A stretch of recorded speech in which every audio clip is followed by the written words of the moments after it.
Kristo Mwokozi Mfalme. Asante kwa ajili ya kanisa lako, asante kwa ajili ya watoto wako uliokutanisha jioni. Asante kwa ajili ya watu wanaotusikia mahali popote duniani. Upende kusema na kanisa lako jioni leo. Tunazivunja roho zote za Yezebeli na maroho ya uasi, roho la uasi na wazimu na ujinga, na kila aina roho nzito katika maisha yetu. Toeka kwa damu ya thamani. Bwana, uwafunike watoto wako na nguvu yako ya ajabu. Upende kusema nasi kwa jina la Mungu Baba na Mwana na Roho Mtakatifu. Amen. Pigie Bwana makofi.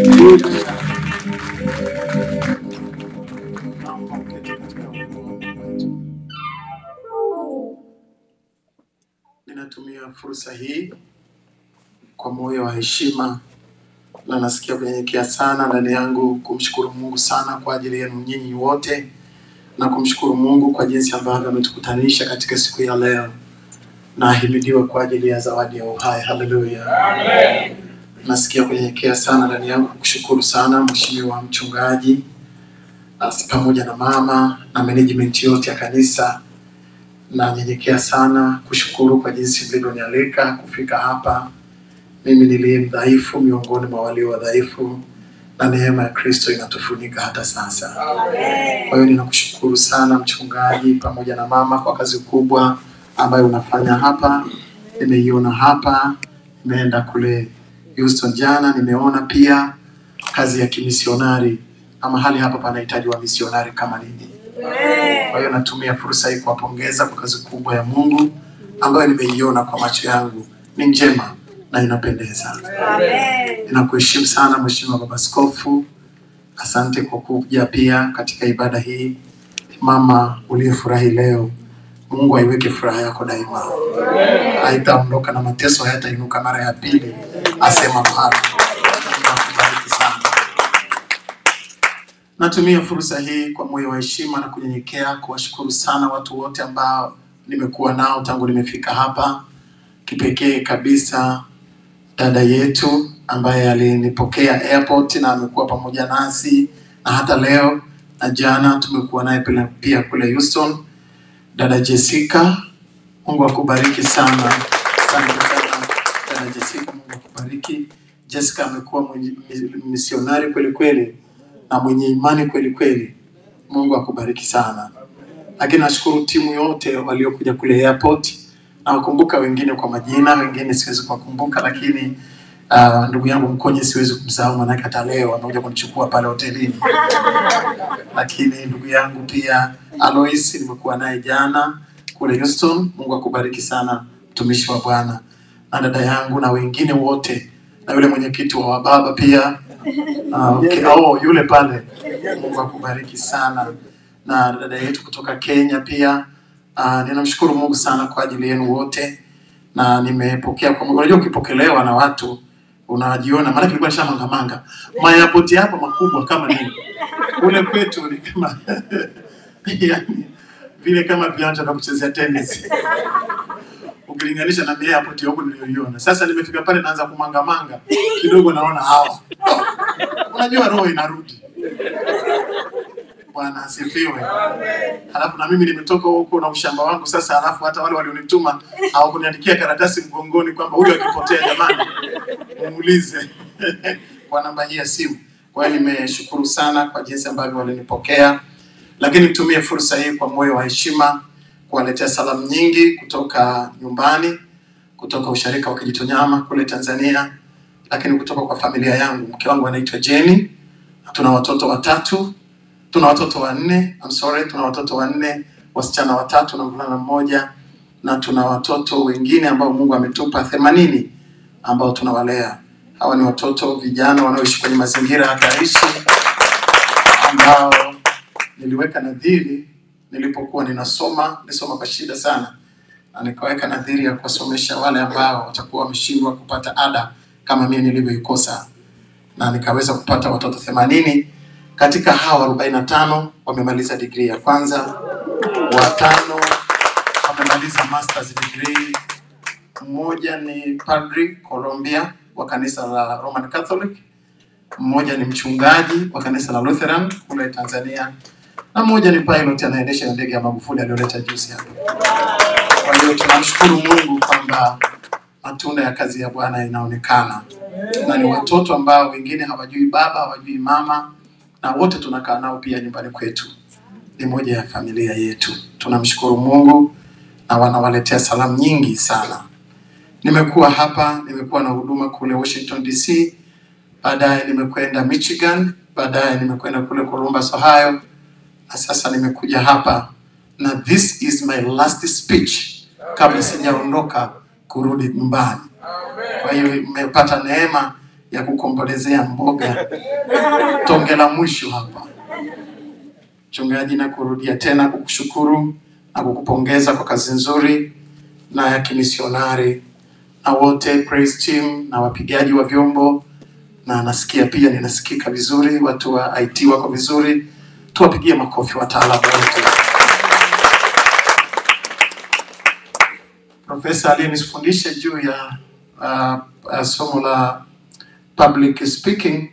Anaambia once unapoongea mbele za watu kwa mara ya kwanza, wape dakika 2-3 za kukujaji.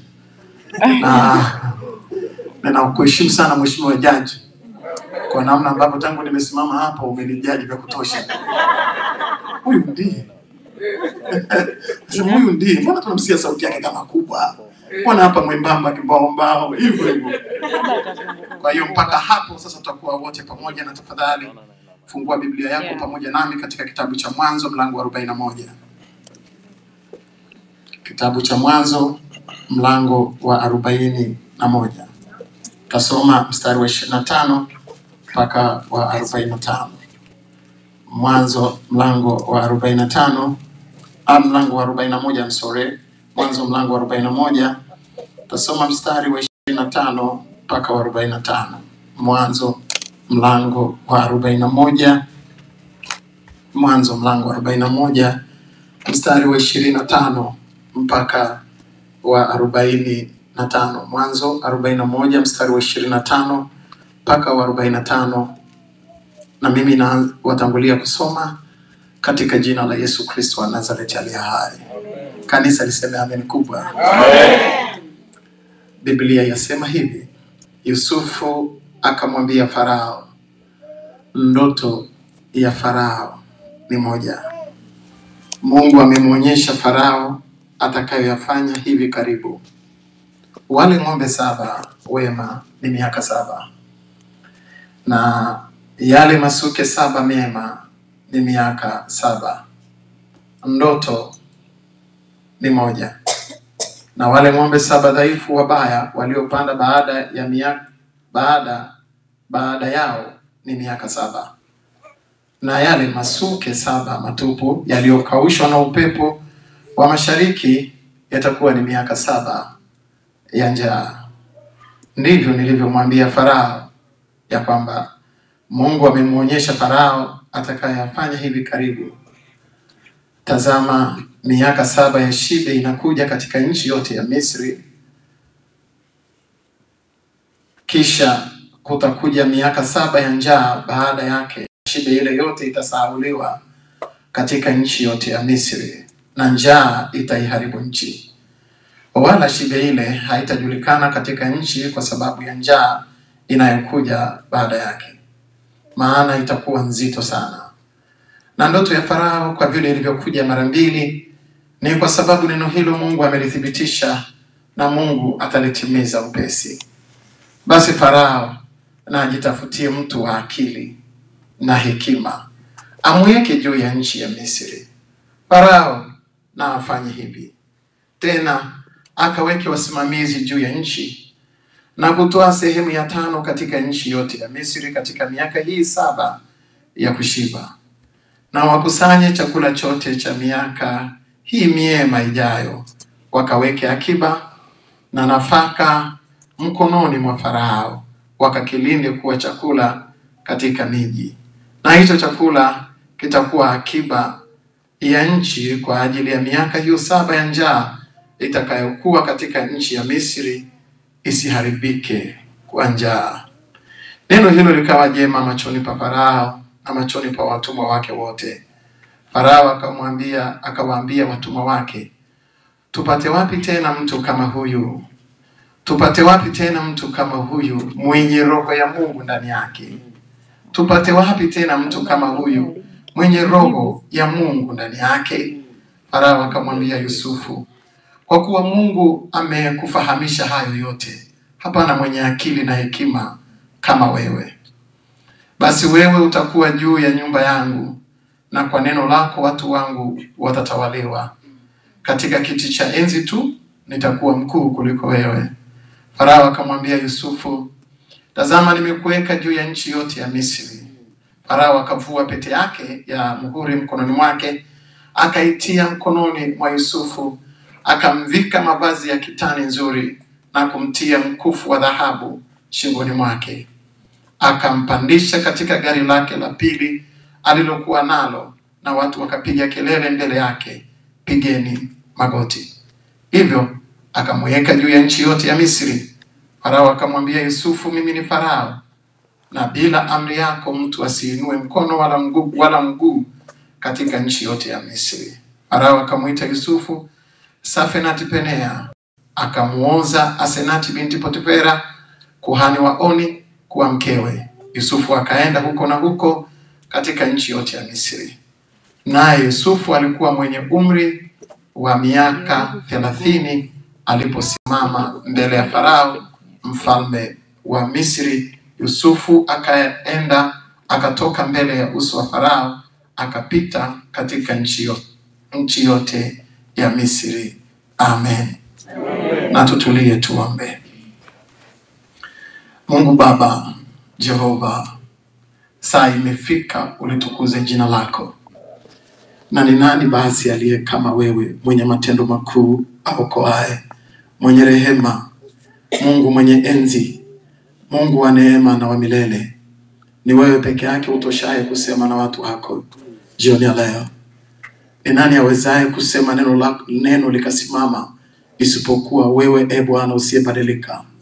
Mbingu za mbingu zimejawa na utukufu wako. Saa imefika useme nasi, e Bwana. Watu hawa hawakuningoja mimi, lakini wamekungoja wewe, uwezaye kusema na mioyo yetu. Baba, ninanyenyekea sana jioni ya leo usema na watoto wako walioko hapa na wale wanaonisikia dunia nzima. Hivyo unitakase kwa neema yako ya kimbingu na damu yako ya thamani ninayo mema, kanene mema.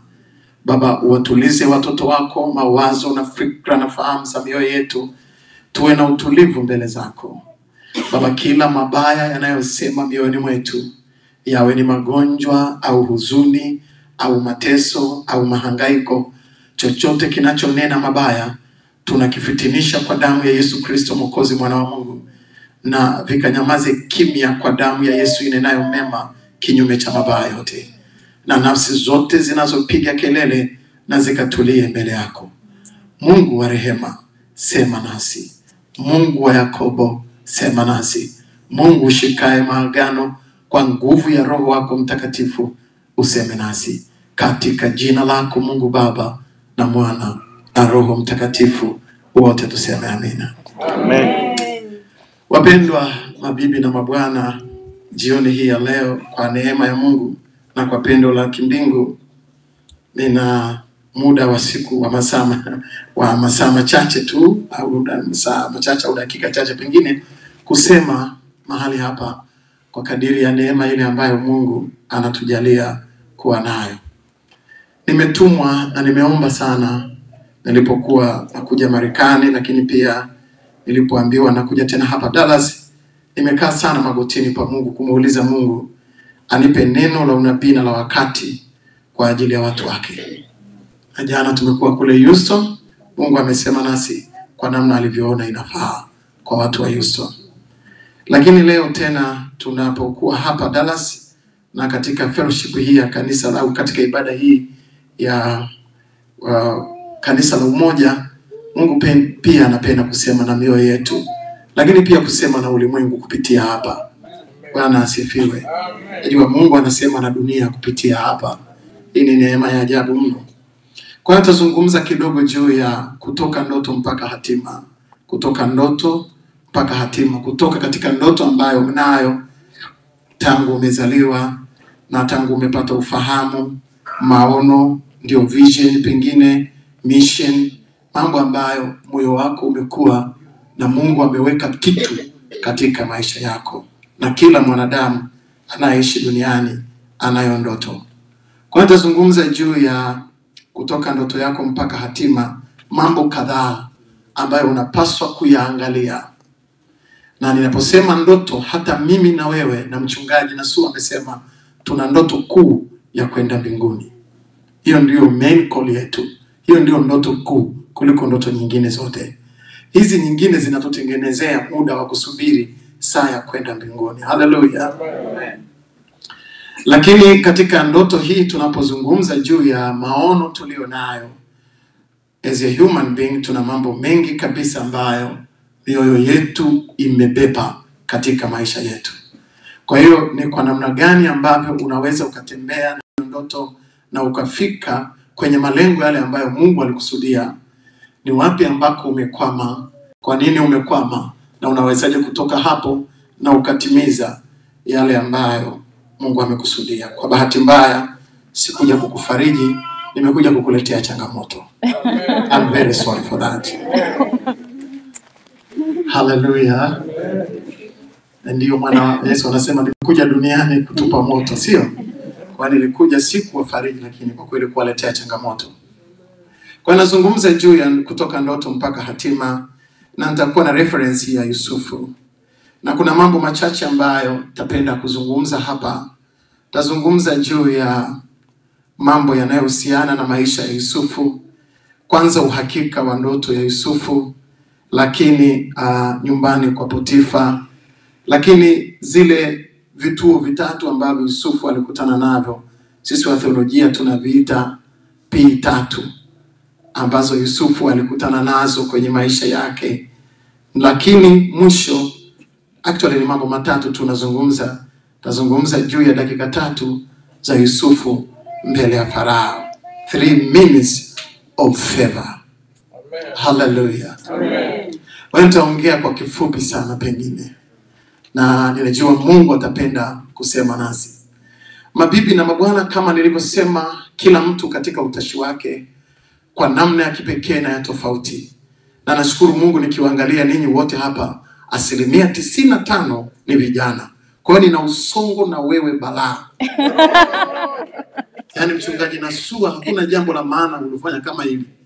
Na ujue nimeahirisha mavuno na nimepanda ndege kwa muda mrefu. Kwa hiyo ujue kwamba nina usongo na wewe vibaya mno. Vijana mlioko hapa nina usongo na nyinyi, na asilimia 95 nayoiona hapa ni ya vijana. Kwa hiyo yani hapa kipele kimepata mkunaji. Hello. Mabibi na mabwana, kila mtu ana maono yake. Na kila mtu amezaliwa kwa kusudi. Na kila mtu aliyeko hapa hakuna failure. Hakuna failure duniani. Watu wote wanaoishi ni washindi. Na nimezungumza na tasema tena, kama huamini Biblia, kwa sababu hatukuzaliwa kwa bahati mbaya. Biblia inasema katika kitabu cha Yeremia, kabla kujazaliwa nalikuona. Na ukiwa ndani ya tumbo ya mama yako nalikuita kwa jina lako. Kwa nini kabla hujazaliwa nalikuona? Ni kwa sababu pia sayansi ina prove kwamba kabla mtu hajazaliwa, na hasa kwenye drop moja ya tone la mbegu za kiume, kuna mamilioni ya mbegu za watu. Lakini na pia katika tumbo la mwanamke hali kadhalika kuna mamilioni pia ya mayai. Lakini lile yai lililoshinda mamilioni na lile tone na lile mbegu iliyoshinda mbegu nyingine mamilioni kabla ya kuzaliwa na kabla ya kutunga mimba, na mamilioni yakashindwa, wewe ukazaliwa, ni mshindi na zaidi ya kushinda katika Kristo Yesu Mwokozi. Kwa ikiwa kuna watu wanapigana na wewe kazini, unaweza kukutana na watu wawili wanaangalia vika. Mimi nachekeka mpaka mbavu zinaniuma. Maana nikikutana na mtu mmoja au wawili wanahangaika kudestroy maisha yangu, na washangaa hawajui kwamba kabla sijazaliwa nilishinda millions of people. Sasa wao wananiweza wapi? Au tungempigia Bwana makofi yanayoeleweka ya shangwe. Tena hiyo ni sayansi ambayo maabara inakubali. Nikija kiroho nitakupiga magoli ya kueleweka. Lakini potelea mbali, acha nizungumze niseme ya kwamba ulivyo wewe ni mshindi na zaidi ya kushinda. Amen. Na una ndoto ambayo ni lazima utimie no matter environment au mazingira ambayo unakutana nayo kwenye maisha yako. Na siwezi kuondoka hapa nikarudi Dar es Salaam nikakuacha kama ulivyokuja. Lazima nikushawishi kiwango cha kukurudisha kwenye maono yale ambayo wakati mwingine ulikuwa umetoroka na umepumzika kwa jina la Yesu Kristo wa Nazareti aliye hai. Kimsingi mpaka sasa sijaridhika mahali ambako umefikia. Ninatamani ufike kwenye kile kiwango cha kimo cha Kristo ambacho Mungu alikusudia wewe uwepo hapa. Amen. Na uwepo hapa Dallas. Hallelujah. Biblia inasema Yusufu alikuwa na ndoto na akaona ndoto several times na akawaambia ndugu zake ya kwamba nimeona jua na mwezi na nyota 12 zikiniangukia. Nimeona tukifunga miganda ikinisujudia. Baba yake akamkemea akamwambia, hii ndoto mimi na ndugu zako tutakuja kukusujudia na wewe ni last born kwetu. Hata kwa tabia za Kiebrania na mambo yanayohusiana na mila na desturi za Wayahudi haiwezi kutokea jambo kama hili. Lakini Yusufu akasema, I have a dream. Ninayo ndoto. My God, my Lord. Na kuambia nikimuita mtoto mdogo hapa, nikimuuliza unategemea kuwa nani? Ataniambia. Na ataniambia, I prefer to be a doctor, to be a teacher, to be a pilot, to be a businessman, to be a pastor. Yani ukimuuliza atakwambia ni kitu gani ambacho anafanya. Tulikuwa pale Columbus, Ohio, na nikawaita watoto, nikawapanga pale madhabahuni. Kila mtoto akatamka kile ambacho anataka kuja kuwa baadaye. Na wengine walisema ukiwaona wanacheza na midoli lakini wanajua ndani ya kwamba I have a dream. Nina ndoto ya kuwa kitu fulani kwenye maisha yangu. Na mimi ninasema ya kwamba yapo mambo yanayokuja kubadilishaga hizi ndoto ambazo wakati mwingine tumetembea nazo. Lakini Mungu atupe neema tufikie kwenye malengo. Hallelujah. Kwa hiyo Biblia inasema Yusufu akaondoka mbele ya baba yake akitumwa, na akaondoka tu na kikapu cha mahindi ya kukaanga. Ndio safari yake ilianzia hapo, aende akawaone ndugu zake wakiwa wanachunga porini. Akaondoka akaenda. Na Biblia inasema alipoondoka akaenda kutafuta ndugu zake. Wale ndugu zake walipomuona kutoka mbali wakamhusudu kwa sababu ya ile ndoto. Kuna watu wengine wachache wanajaribu kuzungumza ya kwamba ukiwa na ndoto yako usimwambie mtu, na kuomba mwambie mtu. Amen. Wakati mwingine create enmity, kwa sababu hakuna blessing yoyote inayotoka kwa rafiki yako. Yes. Every blessing inapitia kwa your enemy. That's why you have to pray for your enemy. Create enmity as much as you can.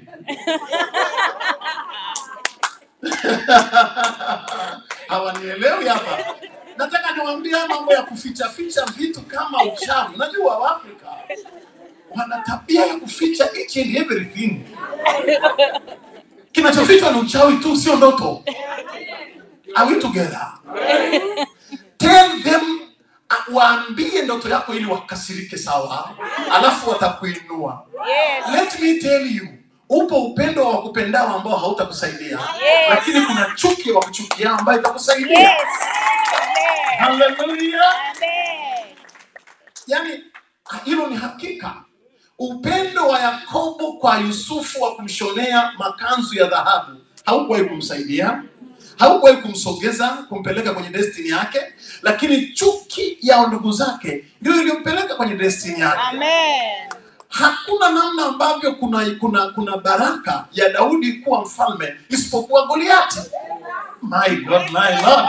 Hakuna wokovu bila Yuda. Hata kama hao mnaoona ni wabaya, lakini hao ndio wamebeba baraka. Yes. Mara nyingi umekuwa ukiua na kuchinja adui zako, wakiisha unachamtema kuni kwa sababu imeandikwa nitaandaa meza machoni pa watesi wako. Yes. Amen. Umeshamuona mlokole aliyevurugwa akifungiwa mahali akiwa anaombea baba waue, baba ninafisha na chinja na uwe. Wewe unaua wateja. Hallelujah. unaua wateja, alafu naona bidhaa. Are you crazy? Just stop it. Pray for them. Waache waishi, maadui zako wakae, ili waone baraka ambazo Bwana amekubariki. Hallelujah. Hallelujah. Kwa nini wafe? Ombea adui zako. Yes. Kwa sababu nakwambia ni maadui zako tu waliobeba baraka zako. Ni Wamisri waliobeba hatima ya Israeli. Wamisri hawataenda mbele, lakini Waisraeli wataenda. Hata Netanyahu aliwaambia, wako wapi Waisraeli na Waroma? Wako wapi akina Hitler waliofikiri kutuharibu? Wao wameondoka, lakini sisi tumesurvive.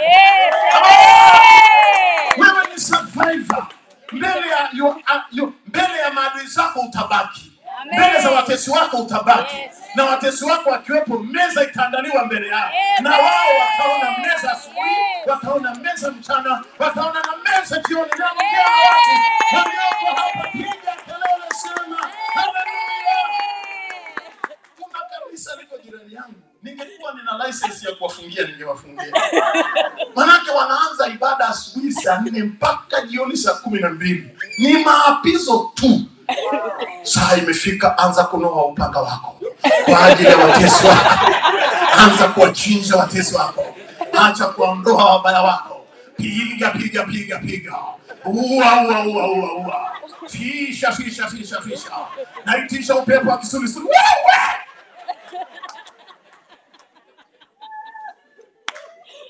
Nipeni maji huyu kwanza. Hebu mpigie tena Bwana makofi ya shangwe. Haleluya.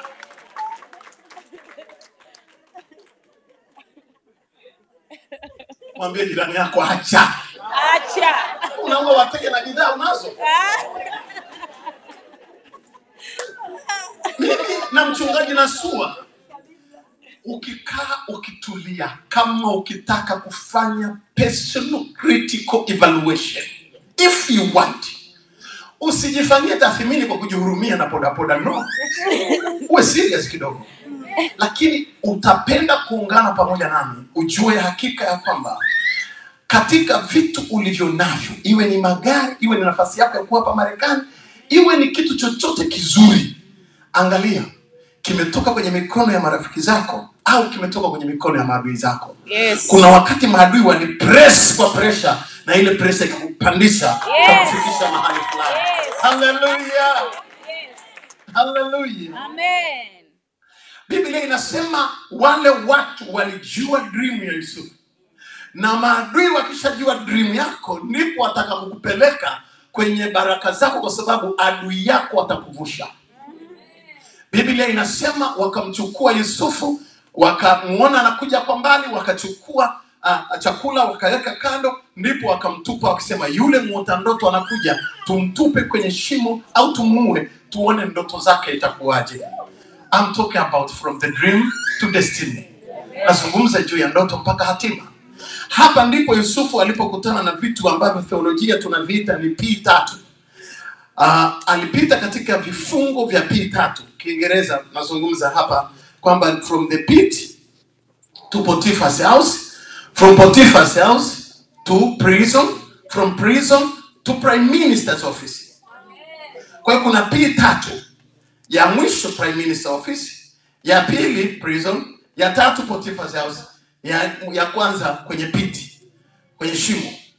Lakini kwenye shimo aliondoka, na mimi najua kwenye shimo mpaka hapa ninyi si watu wa shimo. Siwezi kuzungumza shimo, nitakuwa napoteza muda. Acha nirudi kwa Watanzania wenzangu nikaongea nao shimo kule Kariako. Oh my God, my Lord. Let me go there. Hapa ninyi kwa stage yenu navyowaona, mliponipigia wanja na hivyo na mmevaa hapa hizo. From the pit hapa napoteza muda. No. Siwezi kuongea kutoka kwenye shimo hapa. Hiyo pia kwanza mmevuka nini? Mmecross Atlantic Ocean. Masaa 10 na kitu kwenye anga. No, please. Hapana, I can't stop it. Siwezi kuongea juu ya shimo. Lakini najua kutoka shimoni ninyi. At least hapo mmetoka. Kila mmoja.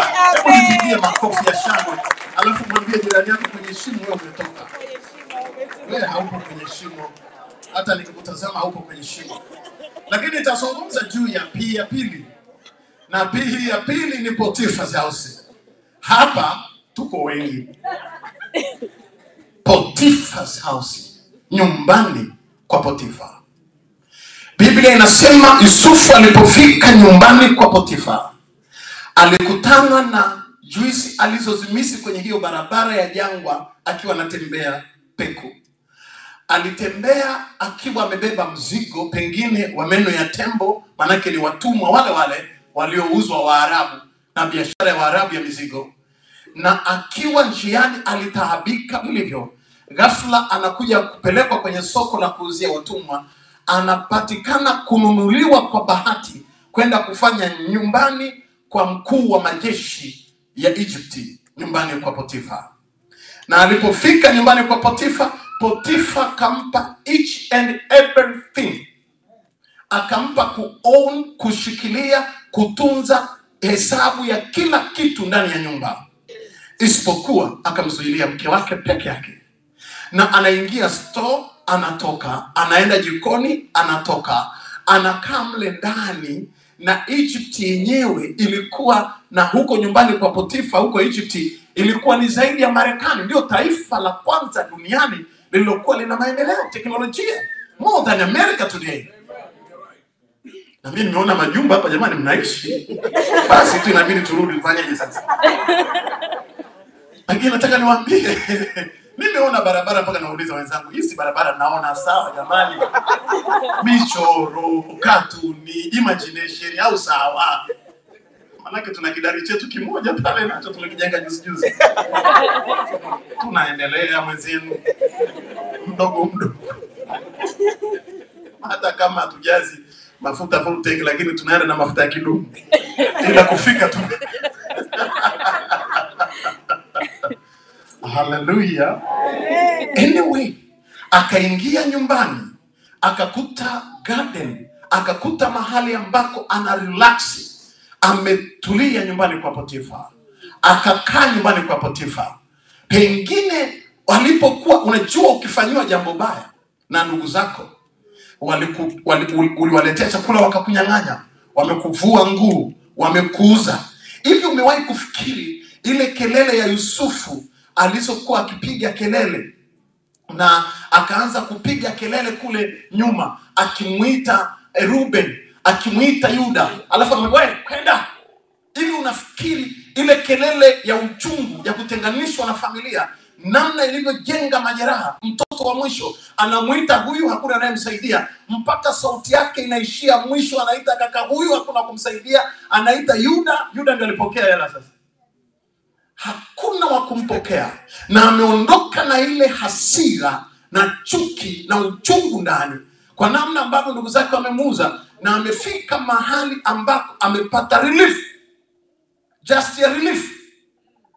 Na alipopata relief, watu walio wengi sasa hapa nyumbani kwa Potifa, Biblia ninayosoma inaniambia akapumzika. Anaweza kuingia nyumba hii na rumu hii, anaweza kwenda mjini na gari, anaweza kukaa, kuna ulinzi wa kutosha, ni mkuu wa majeshi, analindwa kama mnavyofahamu wakuu wa majeshi wanalindwa. Kuna kila aina ya favor za kibinadamu ndani ya nyumba.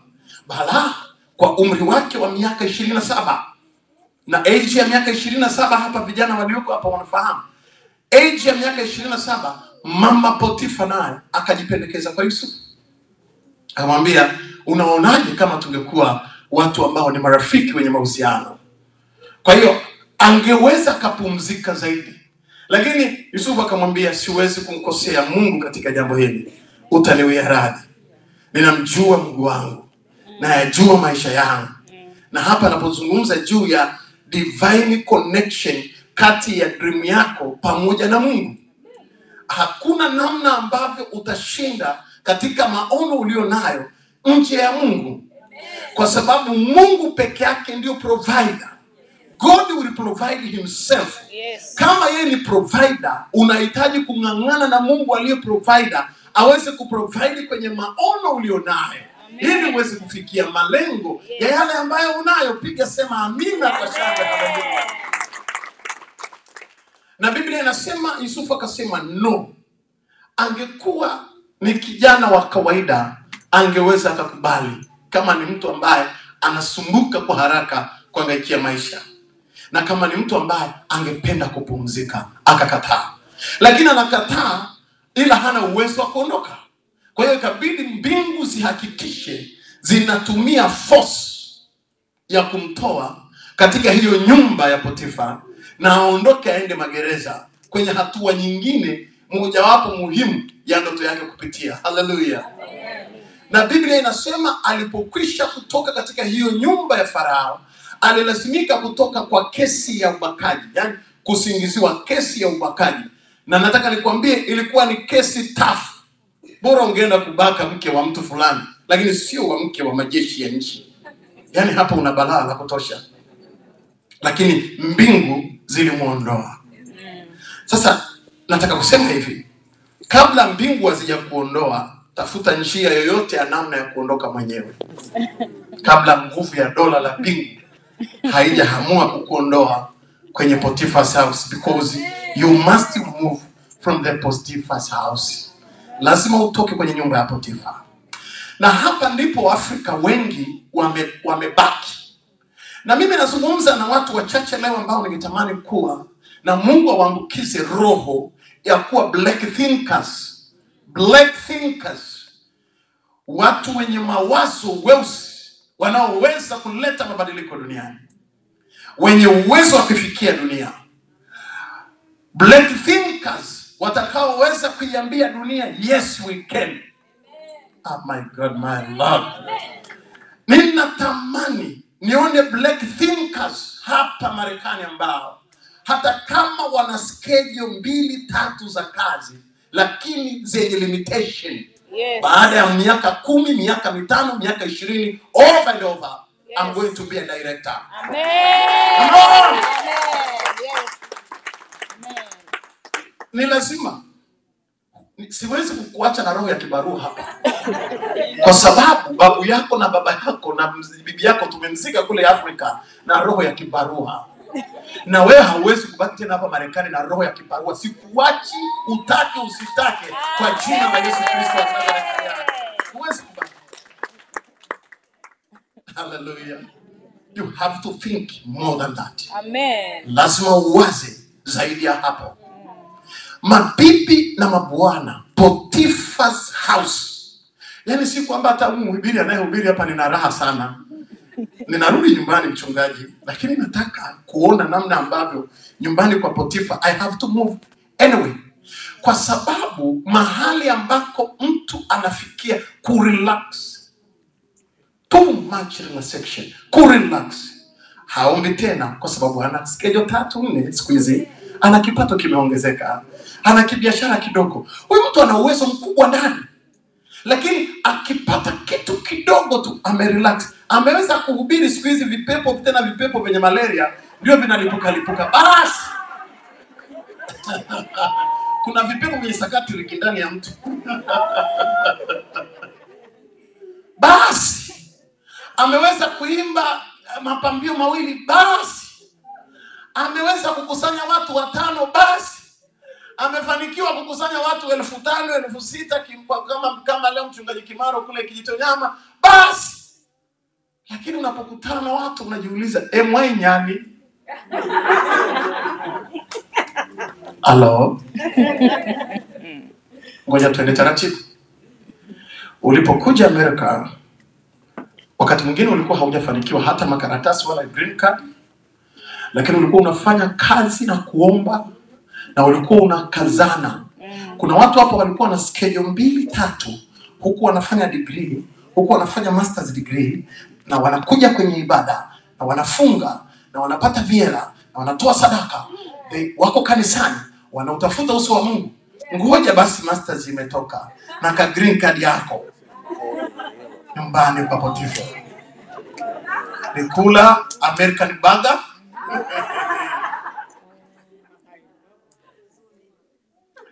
Ni kutulia ibada. Mchungaji na swa anajua na Kiingereza siku hizi cha kukatakata hizo ndimi cha sio kile tena cha vina kimepanda viwango, ametoka kwenye shimo.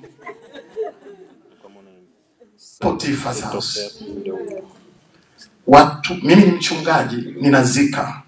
Tangu nimekuwa mchungaji sina hakika nimewazika watu wangapi waliofika kwenye Prime Minister's office pale kwenye ndoto ambayo walikusudia kufika before, na Mungu alikusudia wafike. Biblia inasema ninayajua mawazo ninayowazia ninyi ni mawazo ya amani wala sio mawazo ya mabaya, kuwapa mema na matumaini katika siku zenu za mwisho. Nimefanikiwa kuzika watu wengi sana waliofia nyumbani kwa Potifa.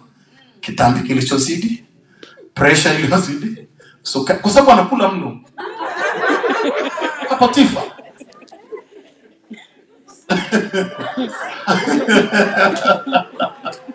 Potifa, pressure, Potifa's house. Anakula kiasi anavyo, na Mwafrika mpe chakula. Kwani hawa black people hapa Amerika, hawa American weusi hapa nini? Sizo vocha wanazopewa za chakula. Just wape food. Waone. Hata wakati ule mama Obama alipokuwa anahangaika na uzito wa watoto mashuleni, alipokuwa first lady hapa, alikuwa anajaribu kuwaambia huko nyumbani kwa Potifa, kwa sababu ukipewa nyumbani kwa Potifa just stop. Na watu wengi wanafia nyumbani kwa Potifa. Hawasomi vitabu, wako nyumbani kwa Potifa. Wanasoma nini? Hata Mwafrika ukitaka kumficha kitu just weka kwenye kitabu huko ndani. Kimya, hana huo mpango. Hakuna kitu ambacho anafanya. Alisoma. Kuna watu hapa kusoma ni watu walipomaliza degree. Kama ulipomaliza darasa la 7 zamani. Na ukiwauliza watoto wa shule ya msingi kule Afrika, mnapenda kipindi gani cha mapumziko?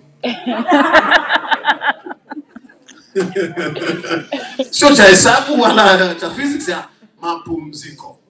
Kengele ikigongwa ya mapumziko au ya kwenda nyumbani, shule nzima wamefundishwa, hawajafundishwa, hiyo haiwahusu. Kuna watu hapa tangu walipomaliza master's degree, walipomaliza madegree yao, walisoma kwa sababu ya kusomea skill. Yani kusoma kwa sababu ninamaliza madai, kutimiza madai ya chuo. Kuna mwingine anasema mimi hapa ninakuona. Hebu punga mkono pamoja nami. Hallelujah. Most of people, watu wengi wanafia nyumbani kwa Potifa. Na ninaomba Mungu sana anisaidie nitoke nyumbani kwa Potifa. Amen. Alikuwa muombaji, ngoja awe mchungaji. Kimya. Amevaa kola siku hizi. Anaheshimika na kanisa. Anaitwa mchungaji fulani. Wa nini tena? Huwezi kumuona tena siku hizi. Nimekuwa mchungaji. Mbona uombi tena nimekuwa mchungaji? Are you crazy? Lakini ni nyumbani kwa Potifa. Au siku hizi mimi ni bishop.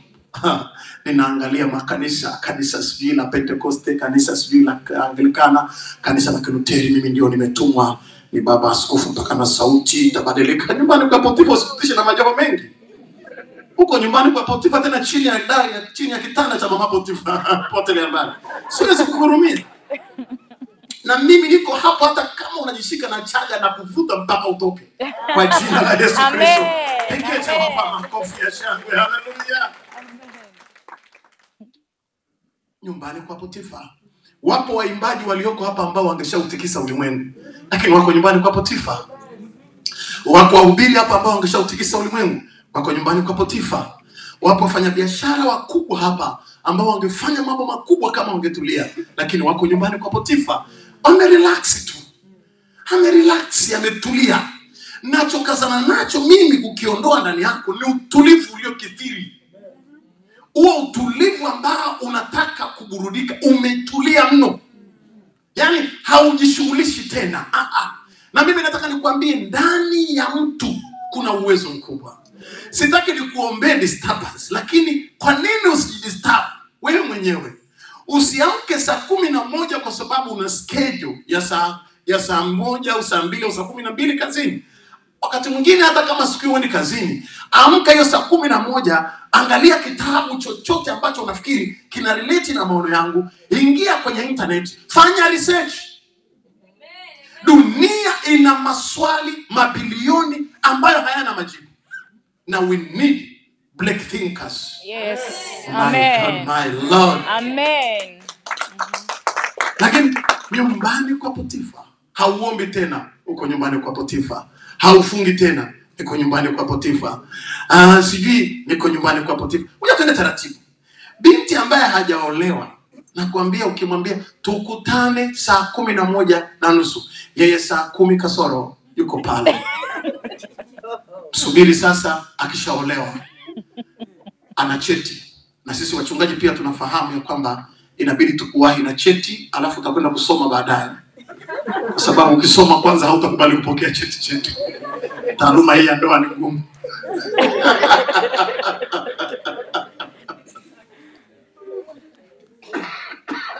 Tangu umezaliwa ulishawahi kupokea cheti kabla ya kusoma? Ni ndoa tu. Unapokea cheti kwanza, alafu utakwenda kusoma. Utakutana na topic ya kununiwa, utaishinda tu, utajiwekea max mwenyewe. Utakutana na topic ya kususiwa, unatuma message ya WhatsApp inatiki, alafu ujibi, utatafuta max mwenyewe na vitabu vya kusoma. Hebu punga mkono.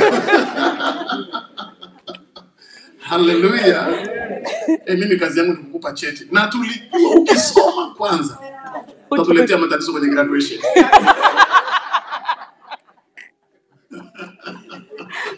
Kwa hiyo cheti kwanza, darasa baadaye. Anyway, lakini huyu kwa sababu ameshapata cheti, utawasha gari hapo ndani, utarudi tena. Jamani mama, tumeshachelewa, twende, ingia kwenye gari. Bado kuna kipochi chano. Anafika, mnasali, mnataka kuondoka, alfa, nimesahau pochi, subiri. Kuna ni simu nimesubiri. Lakini ni huyu alikuwa anaenda kwenye appointment nusu saa kabla. Kisa ni nyumbani kwa Potifa. Na ana cheti. Ana cheti. My God. Kile nataka kuzungumza hapa, nataka kusema tunapoteza muda mwingi mno wa maisha yetu katika nyumba ya Potifa. Na Africa, most of them, akishapata ugali, kwisha. Hafikiri juu ya legacy. Hafikiri juu ya mambo gani nitafanya baadaye. Na roho ya utumwa na ya kibarua ambayo nimetumwa kwa neno la Bwana lazima ivunjike kwa jina la Yesu Kristo wa Nazareti aliye hai. Kwa sababu haufikiri, utaendelea kuwa kibarua tu. Na Mungu ameweka uwezo ndani ya mtu mkubwa. Unajua huyu kijana alipokuwa nyumbani kwa Potifa, ndani yake kuna uwezo mkubwa wa kuilisha dunia miaka 7. Lakini yuko nyumbani kwa Potifa anatengeneza vijuisi na anamsafishia mama Potifa nyumba, na wakati mwingine mama Potifa naye ameona kwamba hapo ndipo amefikia. Mabibi na mabwana, every mama Potifa anayekuzuia, mpe talaka this day. Na mama Potifa anaweza akawa ni vidhambi vidogo vinakuzuia, unavijua wewe wala mchungaji wako havifahamu. Yes, ni vidhambi vyako unavyo vya kukufariji. Una vitabia vyako vya kufariji, una viuvivu vya kupindukia, unaamka hapo kitandani kama vile unahitaji uondolewe na mtoto wa bunduki. Yaani una matatizo makubwa kweli. Lakini mtu akikuona kwanza you are very smart. Hello? Unaamshwa na schedule. Are you serious? Mbona hujaamka mpaka saa 4 leo sina schedule bwana? Yaani wewe kweli wewe.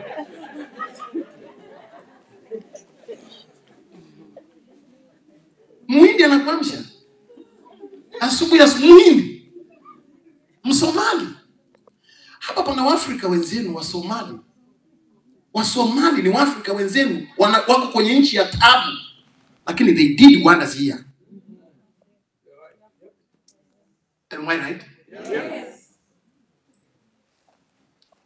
Mchungaji, tuna balaa kubwa lazima tuwasaidie. Lakini kuna watu wengine na waona wanakuja Wakongo. Wakongo nchi yao ina shida sana wakati mwingine ya kisiasa na utawala. Na ndani wana bitterness. Namwambia hata hapa sijauliza vizuri. Lakini ukienda kwenye madhabahu yoyote ya worship, hata kule kwangu Itonyama, asilimia karibu 50 ni Wakongo. Wanapiga gitaa, wanaimba, wanaabudu, wanautafuta uso wa Mungu. Wa Tanzania ni wamelala. Mpe Mtanzania yani hoi nyumbani kwa Potifa.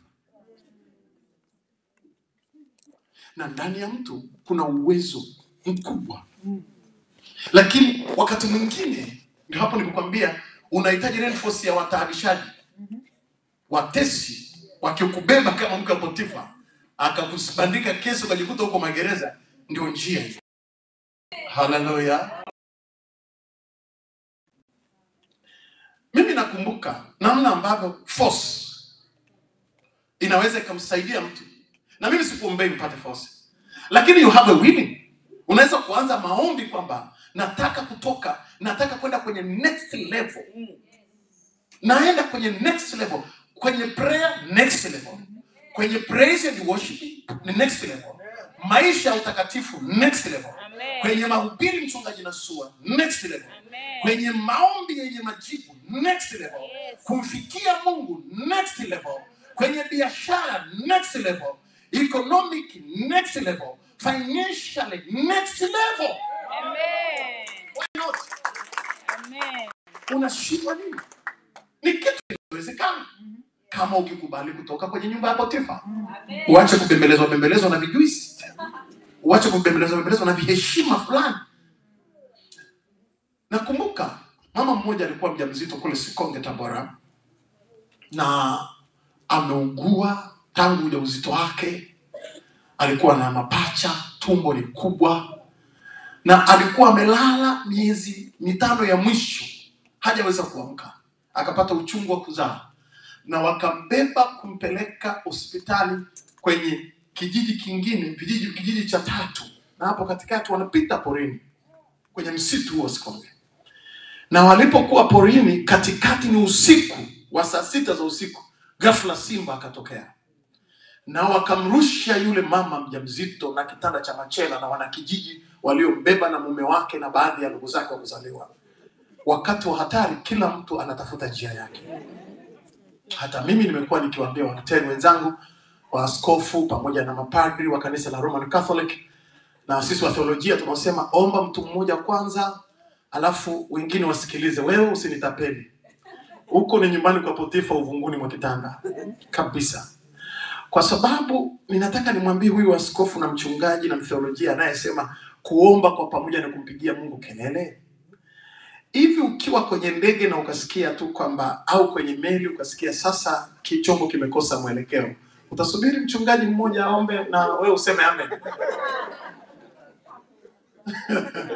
Utaomba Kiswahili, utaona Mungu hajasikia vizuri, utaomba kilugha cha nyumbani kwenu. Kwa hiyo kwenye hatari wakamtupa yule mama na kila mtu akakimbia kuokoa uhai wake. Wakaenda zaidi ya kilomita 70 kufika nyumbani kwao. Walipoingia ndani wamechoka, wamekata tamaa, na yule mwanaume alipofika pale kwenye mlango kuona tu nyumba akamkumbuka mke wake sasa. Yaani unajua watu walivyo na utapeli. Ametoka porini kote itafika, oh jamani mke wangu na mtoto Mungu. Mama mzazi naye alipofika kwenye nyumba ya mwana, jamani mwanangu kafa. Mama mzazi huyo kapoteza binti yake. Wakati wakiwa pale nje wanalia msiba, yule mjamzito akatoka kwa jamani mmekuja wote? Ambaye alikuwa mgonjwa.